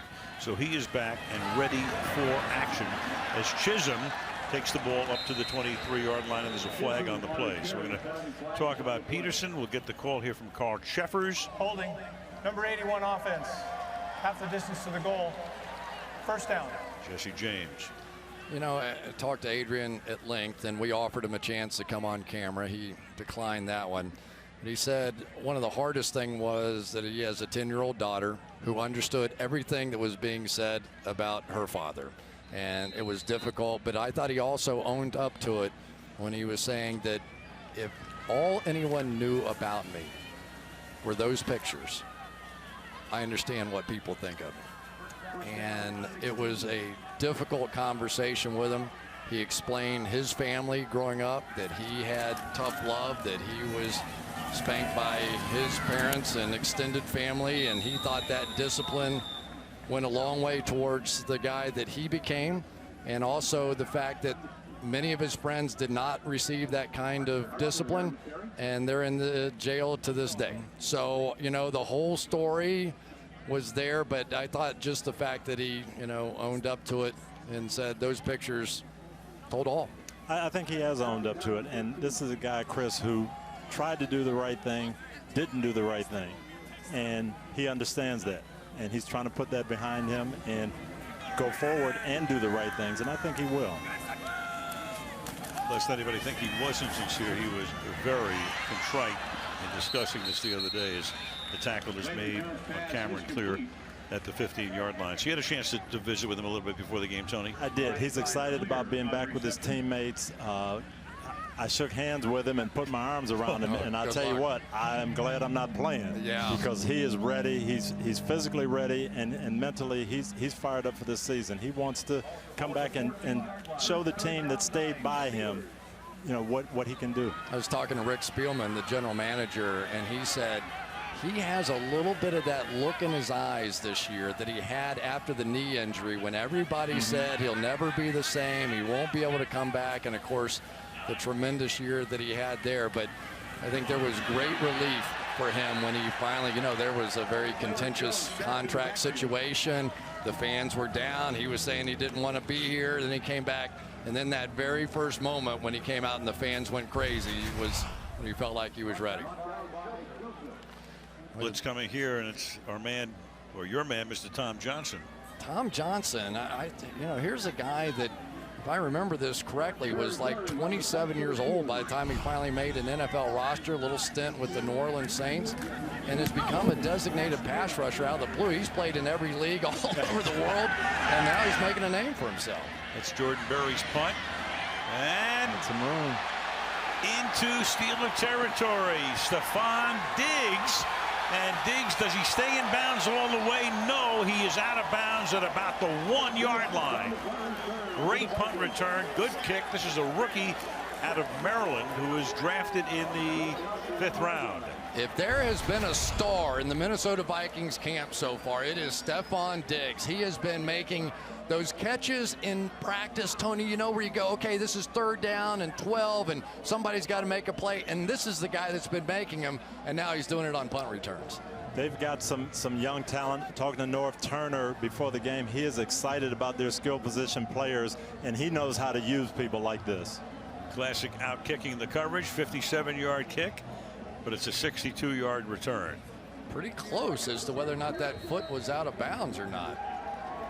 Well, scoring plays are automatically reviewed. They'd have to challenge this one, but it looks like his foot is on the stripe there, but it can be challenged, and apparently it will be by Mike Zimmer. So they'll take a peek, and we'll be back after this.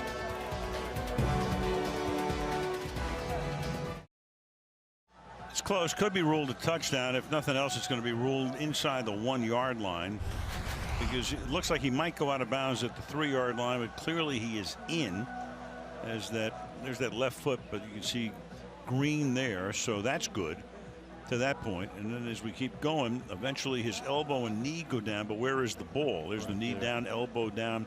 Ball from this angle appears to be at the goal line, which is good enough to be a touchdown. We have the debate going already. All right, come on, make a call. It looks like a touchdown. Looks like a touchdown, but I'm going to say they're going to say they don't have enough to overturn. After review, the ruling on the field stands. Minnesota will be charged with their first timeout. I've been there. I've been there before. Say, come on. You can't tell me that's not a touchdown. And they say we just didn't have the right angle. Right. That's what they're going to say. Yeah, it stands, which just simply means they didn't think there was enough evidence to overturn it. It wasn't clear and conclusive. I thought they should have put it inside the 1. I'm with Al, though. Yeah. I don't think it should be outside the 1. Yeah, it's more like the half-yard line. They should have put it in the end zone. That was a touchdown. I think Joe Banyard is the tailback here. Can he get it in? And he can. So it turns out to be a very little consequences. Banyard takes it in from the 1-yard line to give Minnesota a 13-3 advantage, and the 33-yard extra point coming up. You know, the Pittsburgh Steelers every single day, Tony, go down and do a 7-play goal line drill from the 2-yard line, and a lot of that has to do with what's going to happen now on this extra point. Here they're going to kick it, but they want to be fully rehearsed, not only with the offensive side but defending from there as well. Yeah, and Mike Tomlin's not going to be happy about that. He talked about being very physical in the first half. There's your new rule extra point. Blair Walsh kicks it through. Line of scrimmage the 15. The equivalent of a 33-yard field goal. 14-3 mini.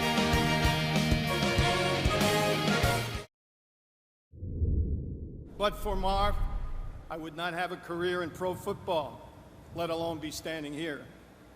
He is my mentor, my role model, my friend. I have very often failed to live up to his example, but I never fail to continue to try. He represents all I ever aspired to be when I was a young man dreaming impossible dreams. Bill Polian, Marv Levy, 4 consecutive Super Bowls in the early 90s. Playoffs 11 times in 13 years as the Colts president and vice chairman. Sporting News Executive of the Year 6 times. And somehow picked Peyton Manning over Ryan Leaf. And we laugh about that now, Al. It wasn't all that clear cut.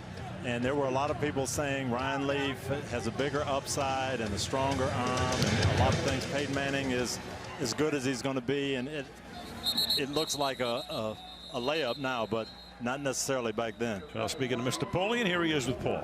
Al Moore and Peyton Manning coming up here in just a moment, but Bill, the weekend is almost over. What stands out the most?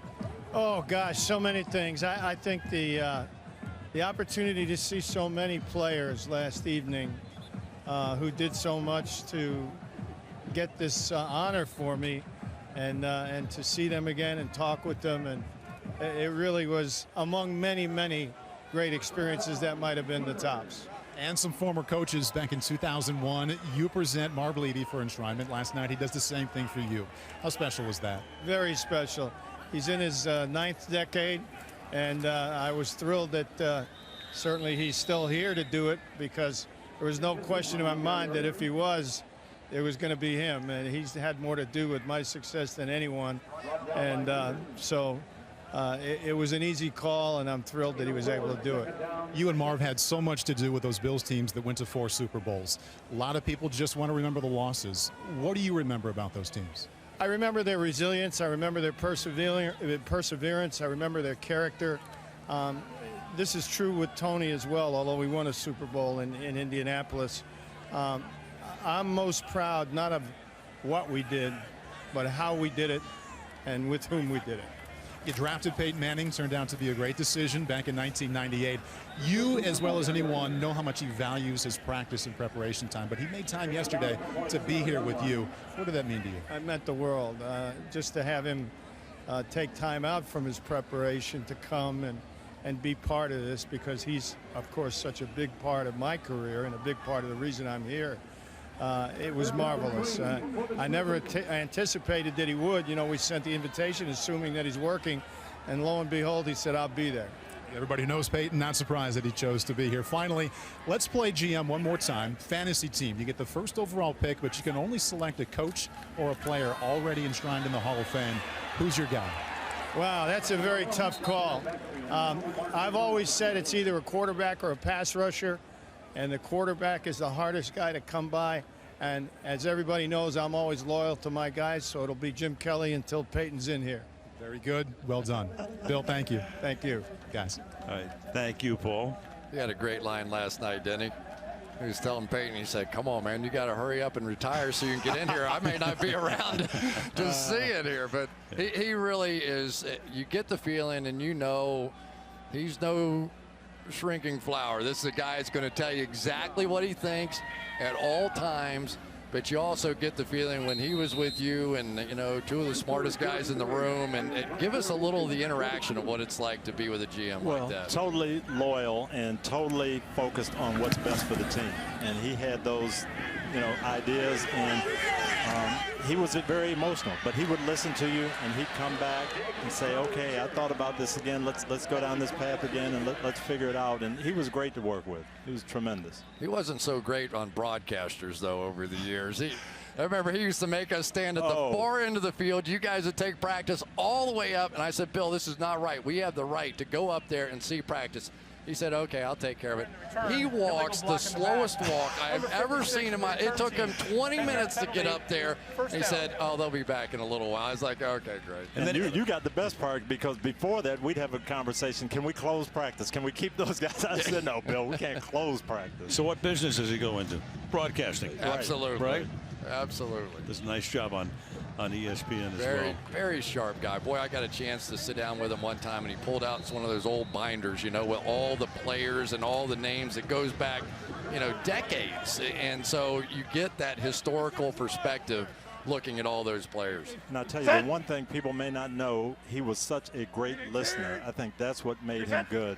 When I first got there, he asked me to sit down and describe the defense and what type of players would function well in this defense. We went for 3 days, and he wanted to know about every position. Well, then we're coming with Robert Mathis and Cato June and Antoine Bethea, and guys, not first-round draft choices, but guys who fit what we wanted to do, who played great for us, and it was all because of Bill Polian. It was a pretty good triumvirate there in Indianapolis between Polian, Dungy, and Manning. And, of course, the big night was the Super Bowl victory over the Chicago Bears in Miami. 2nd down and 6 here from the 28-yard line is Heineke, the quarterback, as it tipped, deflected, and incomplete.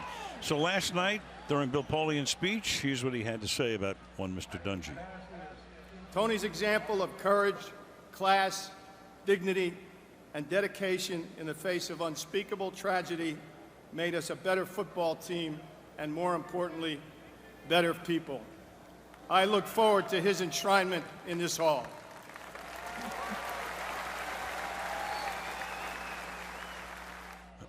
He doesn't miss a beat, does he? Very, very, as I say, he's loyal to you to a fault, and I love him. We went through some special times for 7 years.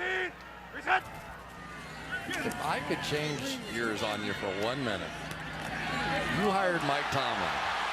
Well, it's picked off. In the meantime, we've got an interception here by Kevin Fogg after the deflected pass. Chase Ford was the intended receiver, the tight end. He couldn't corral it. And here is your turnover. There's where you need the official scorer in football, because that's going to go down as an interception when it clearly is not the quarterback's fault. But that is what Mike Tomlin teaches, a swarm and get around the ball, and he hopes to see a lot of that from this young defense. And they have been going crazy on the defensive side of the ball. You know, Keith Butler's in there. Now they're playing zones. Now they have all eyes on the quarterback. This is a team that has not been able to get the turnovers over the past 4 years. One of the worst streaks in the history of the league in getting turnovers. Now they go back to the zone defense. A little Tampa too, maybe. A little that you taught Mike Tomlin down there in Tampa. What do you think about the move? I think it's going to be good. And one of the reasons I know Mike wants to do it is because young players, same thing. Same play. Yeah, turnabout is fair play here. Now you got Brian Peters with the interception, as the pass cannot be hauled in by Jesse James. Jesse James has had the toughest night of anybody out here so far tonight. This is the second one that's hit him right in the hands. Cost him a touchdown and now cost him an interception. He's been the victim tonight instead of the robber. Yeah. That's very weak. I know, but it's preseason, right? So I saw you looking up Jesse James on your iPad earlier. You were setting the deck for that one. I knew who he was, right? Oh, baby. It gets crazy. But as a defensive coach, this is what you want to see. This is what you're preaching in training camp. Let's fly, let's hustle. We'll make good things happen if we're running to the ball, and both defenses are doing that. You know, one of the things they talked about, a different style, the cover 2 or zone, a little bit dependent on being able to make big hits and dislodging the ball from receivers. That's a big part of it. And for years under Dick LeBeau, it was, let's confuse people. We're going to have all these different things people are going to have to get ready for. We're going to be pressure with secondary guys. And I think now with Keith Butler, they are going back to a little bit more of, and they call it Tampa 2, but it actually started in Pittsburgh with Chuck Noll. Let's play zone defense. Let's get 4 guys who can rush and get a lot of people in the back 7 flying around. Here's the question. You have to dislodge the football, but with the rules of the NFL today, nasty people like you can no longer hit pretty receivers like me underneath the chin, and it's a little different game to dislodge the ball. The intimidation factor isn't quite what it used to be. It is different, but you can still do it with the right target level, and now it's got to be between the shoulder pads and the knees and come aggressively, but it can still happen, and that's what the Steelers have been preaching this camp. Boy, they've been doing those pursuit drills. Did you used to do those crazy? We did. The Mike, players hate them. I know, and I hate to tell the players that Mike found that down in Tampa, but it does. It sets a mindset, and these guys, they're going to love it after camp is over. First time I've ever heard Tony Dungy called nasty. That actually does not fit. End of the third, back after this. As we start the fourth quarter, 14-6 Minnesota. Dominique Williams is the running back, and he carries for the first time tonight. Looks pretty good on that toe as he picks up a first down. Down to Paul. Al, thank you. For the Pittsburgh Steelers special teams, veteran place kicker Sean Sweezum injured his knee on the second half kickoff. His return is questionable, of particular concern because right now Sweezum is the only place kicker on the Pittsburgh depth chart. Yeah, and coming off a real good year too, Paul, and so that's something that will get a lot of play this week as to what about him. You got a month to go before the start of the regular season, as they begin on the 10th of September at New England. I tell you, that's big.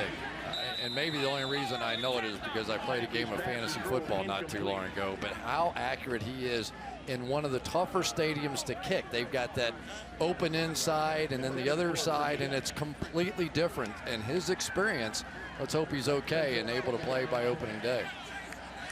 Isaac Frick-T. Danny Smith is their special teams coach, so obviously a major concern. Their punting job is also up for grabs. Brad Wing had that last year. And trying to work some new people in on special teams as well. Jordan Berry fighting out with Wing for the punting job. Second down and 10.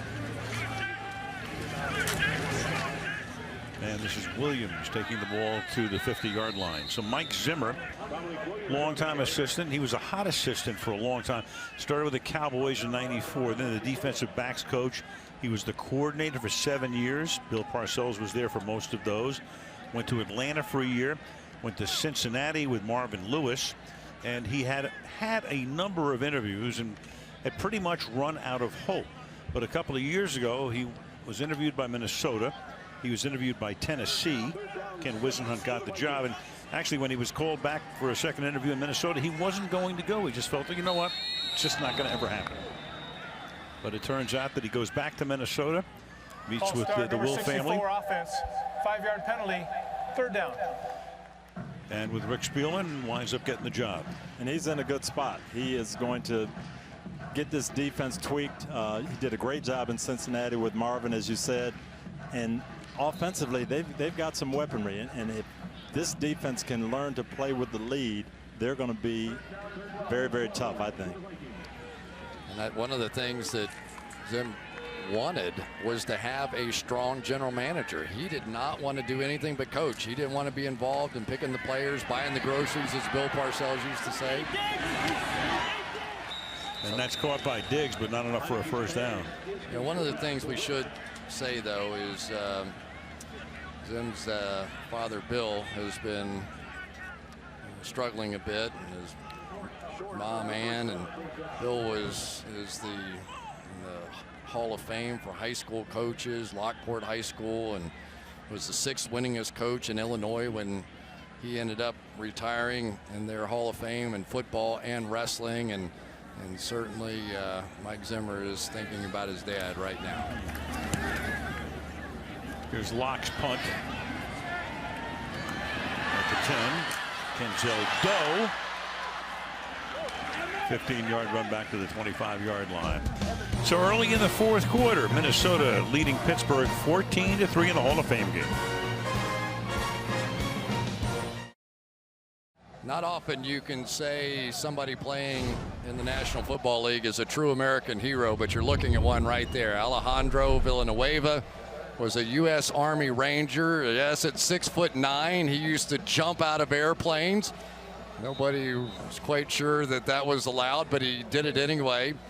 And then won a Bronze Star, was awarded a Bronze Star by the United States government. He was under fire with 5 of his Army Ranger mates by the Taliban, and ended up, they missed him at 6'9", hit 3 of his partners. They go back inside. One of his partners is left out and is still taking fire. Alejandro goes out and gets him, and they miss the 6'9" guy again, and he saves both of them and is awarded the Bronze Star for that. And I tell you what, Al and Tony, he has played well in this football game. This guy has a chance, and talking to the coaches down there, they say the thing you're going to like most about him, he's got a little nasty streak to him. And this is a guy with everything on the line. Who do you want more than an American hero like Alejandro? Well, he said the whole squad really deserved that honor, but he's trying to win a spot with the Pittsburgh Steelers as Phillips makes the catch. He's actually been in a couple of camps. I think he was in Baltimore for about 20 minutes, and the Bengals had him for a while too. Philadelphia, the Eagles had him last year, and trying to catch on with Pittsburgh. Here's the greatest trivia, though. At Army, West Point, guess which position he played? 6'9". I'm going to have to say tight end. Wide receiver. He was the leading receiver. They blanked him out. We've got some footage, I think. Him out there playing on like a guy 5'11". It's on, and he catches the ball. Wait till you see how he catches the ball. Arms extended. He could be the secret weapon going into this year. He was anything but the lonesome end. I know that. All right, Tony, break him down. Archer Here we go. catch. Would you sign this guy?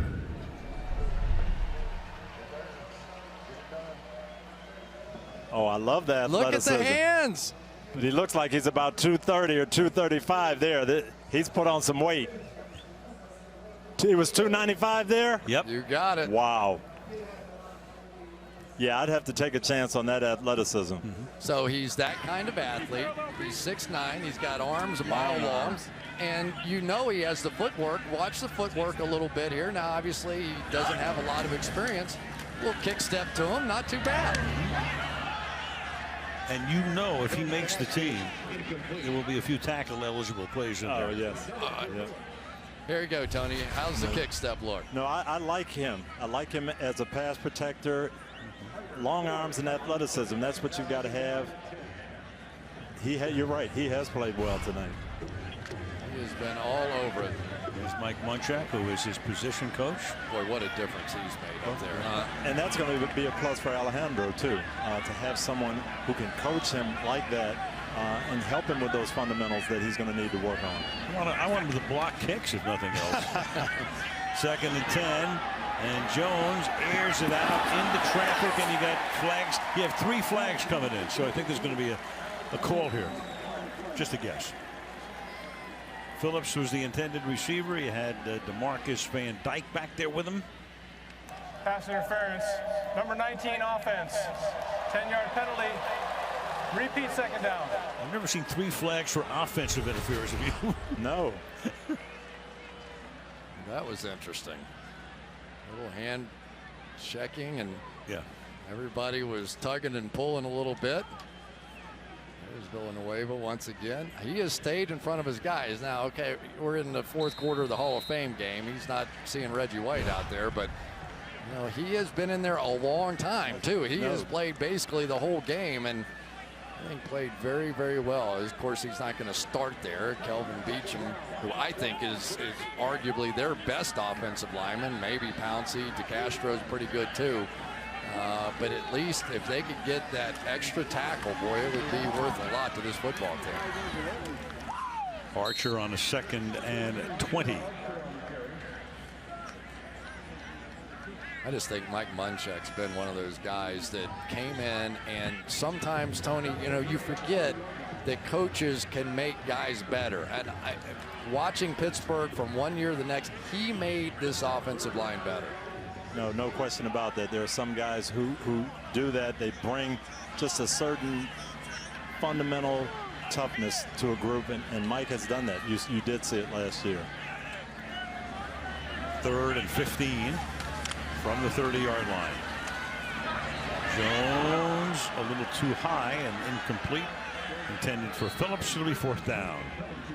Yeah, Tony, both these teams drafted and have new offensive lineman possibility. The Minnesota Vikings, you could tell, really they were going to focus on that. They picked up T.J. Clemens in the 4th round, Tyrus Thompson in the 6th, and Austin Shepard in the 7th. And all those guys played tackle, but they're talking about, can we move one of them inside to guard? How hard is that to do? It's really not that hard, and you look to do that. That was one of Bill Polian's strengths too, getting guys and shifting them around, and just trying. 5-yard penalty, 4th down. Trying to get your best athletes out there and put them in position. But again, that's where coaching comes in, and those assistant coaches can't be afraid to work with guys who haven't played that position. And if you get that, you can come up with some really, really good players. We had the benefit of that. Ryan Dean came to us as an offensive guard, shifted out to tackle, and played great for us on our Super Bowl team. Jordan Berry, after that false start penalty, lifts one down to the 31-yard line, taken there by Thielen. And he gets corralled up at the 36-yard line. So 9:40 remaining in the 4th quarter in Canton, Ohio, with the Vikings leading the Steelers by 11 points. Dad, I hope this induction can exemplify the fact that you are more than just Junior Seau, number 55, and a buddy. You are a light.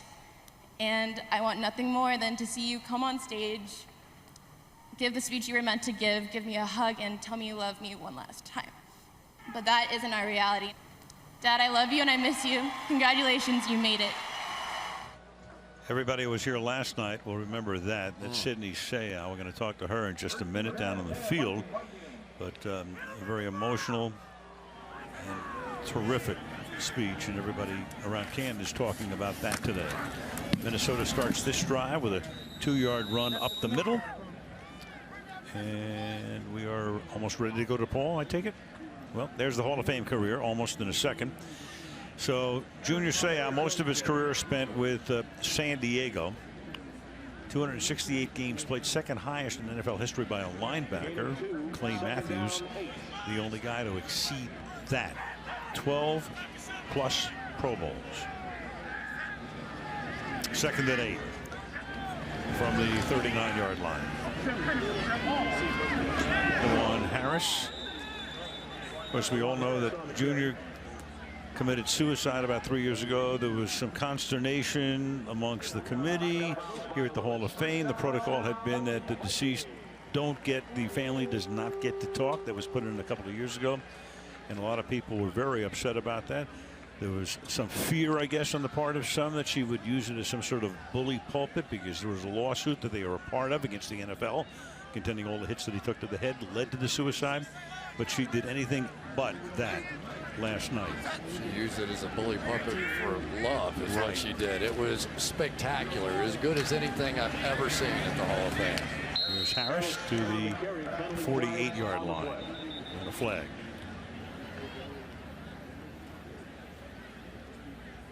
Offside, number 69 defense lined up in the neutral zone. 5-yard penalty. Repeat, 1st down. Matt Conrath. And here he is as a player, Tony, and you faced him a number of times. Too many times. Unbelievable guy, great instincts, great speed, and just a tenacity to get after the football. That's what made him great, Chris. Well, the thing that I always loved was he wasn't always right, but he was given everything he had on every single play. And I know that, and people disagree with me. They think it's, this cerebral game, and it is. And I still, deep down in my heart, think this is a game of raw emotion. One of the things I miss most about playing football was you went into some other human being when you were on the football field. Now, you only got to do it for 3 hours, and you had to flip the switch off. But it was fantastic, and nobody more so than Junior Seau, because he lived every moment he ever had on the football field. He did. He was decisive. He was a leader. He played so hard, and it was infectious. It caught up everyone around him. He was one of those guys you couldn't miss. I mean, he was like Troy Polamalu in a way. I mean, agreed. Agreed. Very similar. He'd be the answer as defensive back to what Seau was as a linebacker. 2nd down and 2 here. Play clock went down to 1, and that'll be a first down for DeJuan Harris. You know, one of the things I asked Keith Butler about is now without Troy Polamalu, you're going to have some younger safeties back there. Mike Mitchell coming back from an injury, but a great athlete. They're hoping Shamarko Thomas, maybe one of these young guys step in there and make some plays. But I said, will you have another Troy Polamalu? Will you have somebody that you'll give some freedom to maybe make an educated guess and try and go get one? He said, I want them to be disciplined, but I don't want to stifle them either. You still got to have guys that can make plays when they see something. And I think that's the great thing about playing for Mike Tomlin and what he's going to allow Keith Butler to do and all those defenders. Yes, you have rules, you have reads, you have keys, but you have to be an athlete. And talking to their guys before the game, they feel comfortable on defense that they can go out there and just play. So, Tony, you give Mike his job first in the NFL at Tampa Bay. He's probably about 12 years old. I mean, he's only 43 right now. So he's at Arkansas State. He's at Memphis. How'd you find him? What'd you see? Well, Herm Edwards had left and become the head coach of the Jets. And I asked our scouts, I said, give me a college defensive backfield coach who is a good teacher. And about 4 guys came back and said, you ought to talk to this guy, young guy, Mike Tomlin. And he had turned out he was at Cincinnati at the time, University of Cincinnati. He's turned out some high draft choices. Just talk to him.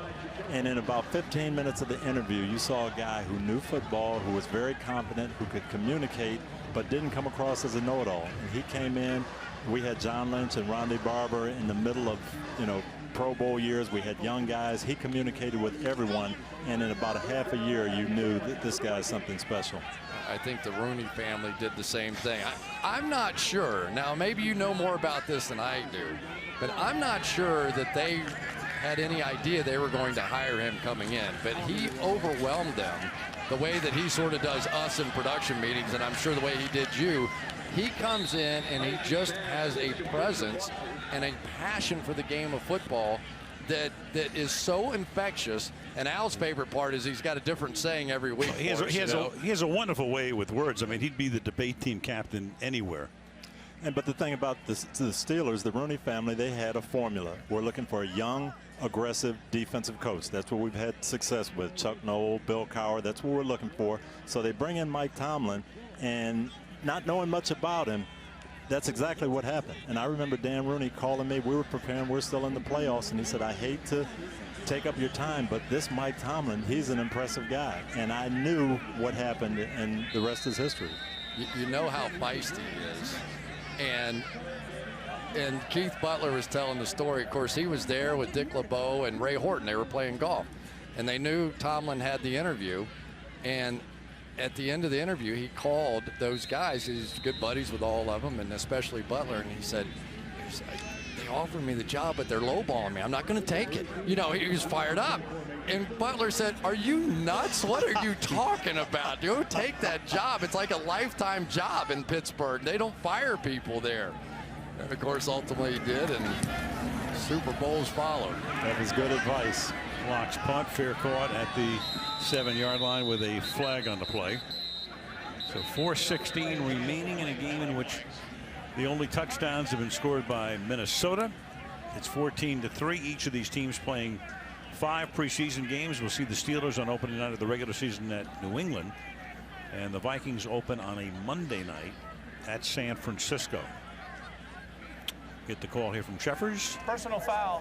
Number 19 of the receiving team went out of bounds and blocked his opponent. That 15-yard penalty will be enforced half the distance from the end of the kick. Timeout. All right. 4:16 remaining in the fourth, with the Vikings leading by 11.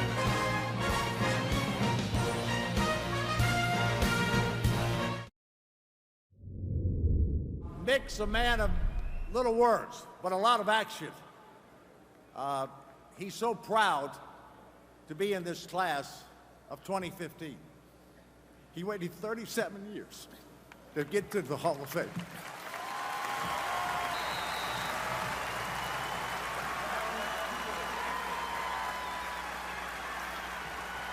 And that was last night Fran Tarkenton speaking for Mick, who suffers from short-term memory loss.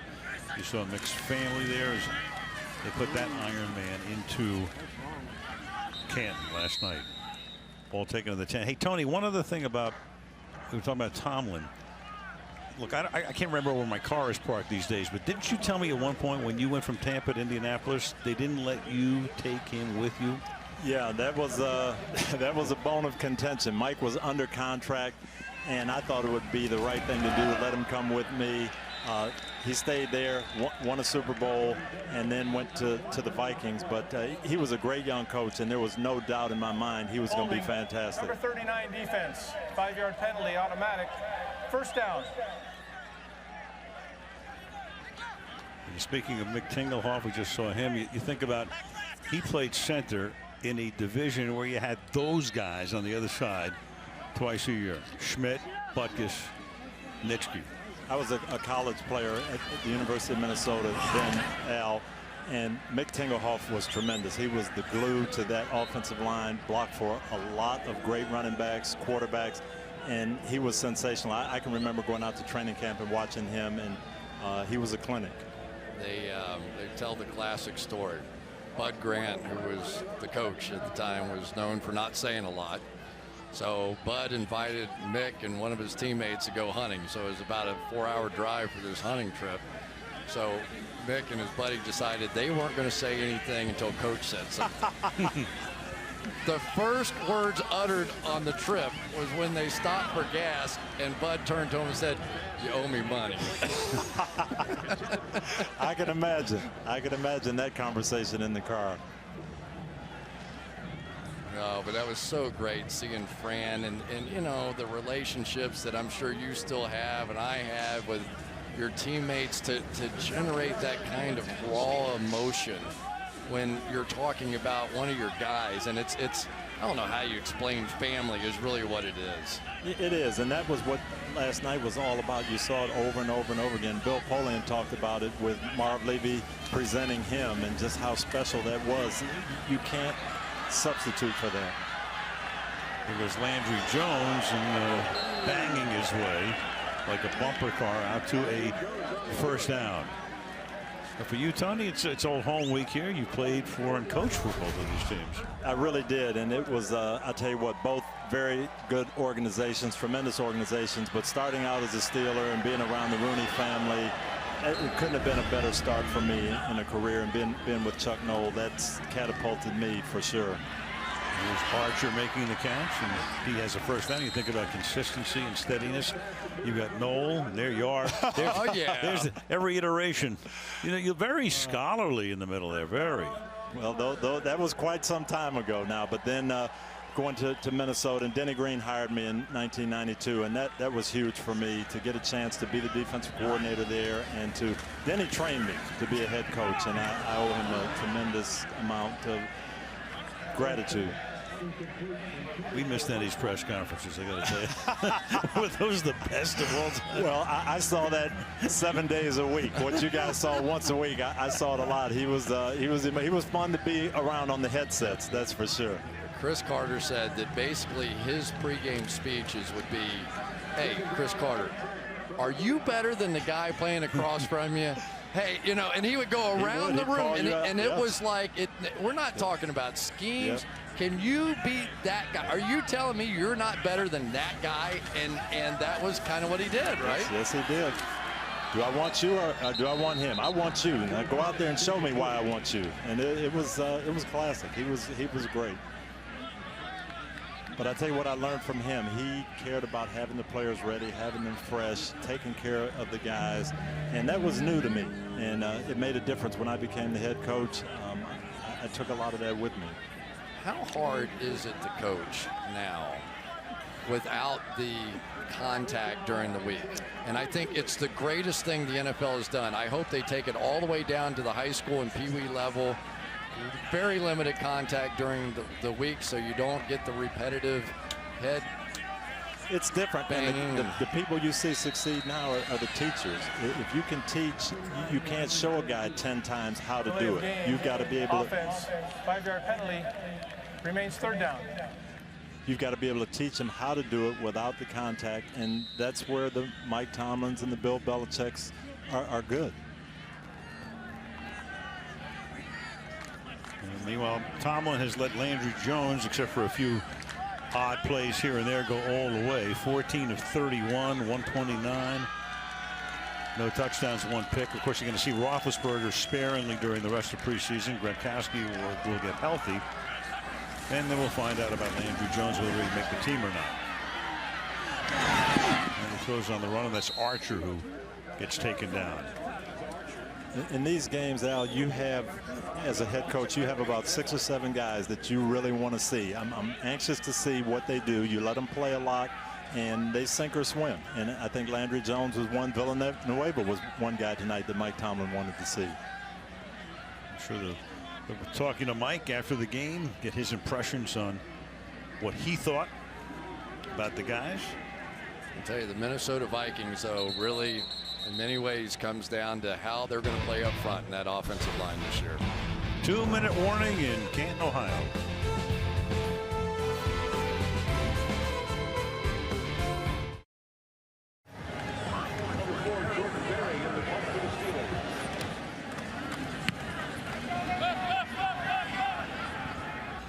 Fair catch called for on the run and made at the 35-yard line. So Vikings have the ball and an 11-point lead in the waning moments of tonight's game.